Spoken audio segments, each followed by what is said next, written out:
ত্রিভুজের তিনটি বাহুর দৈর্ঘ্য দেওয়া আছে, নিচের কোন ক্ষেত্রে সমকোণী ত্রিভুজ অঙ্কন সম্ভব নয়? খেয়াল করো, তোমরা কিন্তু অনেক সময় প্রশ্নটাকে ভুল করে আসো যে সমকোণী ত্রিভুজ হয়তো বলছে, কিন্তু এখানে কিন্তু বলছে যে সমকোণী ত্রিভুজ অঙ্কন সম্ভব নয়।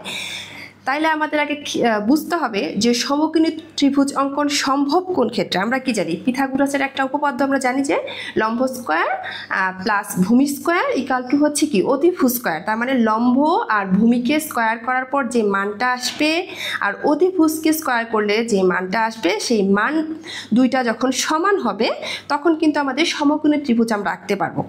আর যখন সমান হবে না তখন আমরা কিন্তু সমকোণী ত্রিভুজও আঁকতে পারবো না। তাহলে আমরা যদি অপশন কতে দেখি কি আছে 3, 4, 5, তাহলে আমরা যদি 3 আর 4 একটাকে লম্ব আরেকটাকে ভূমি ধরি এবং 5কে অতিভুজ ধরি, তাহলে আমাদের সূত্র কি লম্ব স্কয়ার প্লাস ভূমি স্কয়ার। তার মানে 3 square plus 4 square equal to কি হবে অতিভুজ স্কয়ার, তার মানে কি 5 স্কয়ার। তাহলে কি আসে দেখো তো 9 প্লাস হচ্ছে 4 4 16 ইকাল টু হচ্ছে 5 5 25।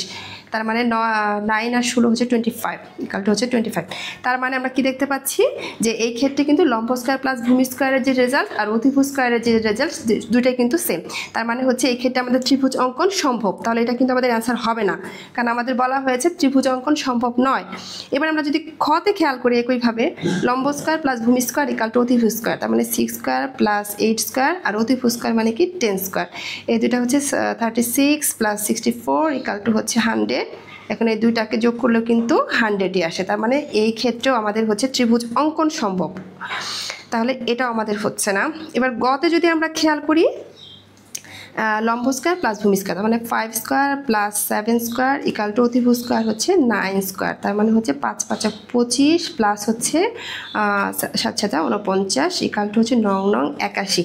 খেয়াল করে এই দুইটাকে যদি আমি যোগ করি তাহলে এই ক্ষেত্রে কিন্তু আমাদের দুইটার মান কিন্তু সেম আসবে না। কেন দেখো 9 আর 5 কত 14 4 1 74 ইকাল টু হচ্ছে 81।